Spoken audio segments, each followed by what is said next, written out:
मैं घर बनाना नहीं जानता, लेकिन मुझे तोड़ना अच्छे से आता है। और ये कहते हुए उसने सुगरी का घोंसला तहस नहस कर दिया। अब सुगरी भी बंदर की तरह बेघर हो चुकी थी और ठंड से कांप रही थी। दोस्तों, ऐसा बहुत बार होता है कि लोग मुसीबत में पड़े व्यक्ति की मदद करने की बजाय उसे दुनिया भर की नसीहत देने लगते हैं।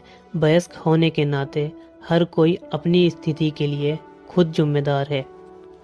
हम एक शुभ चिंतक के रूप में उसे एक आध बार सलाह तो दे सकते हैं, पर उसकी किसी कमी के लिए बार बार कोसना हमें सुगरी चिड़िया की हालत में पहुंचा सकता है।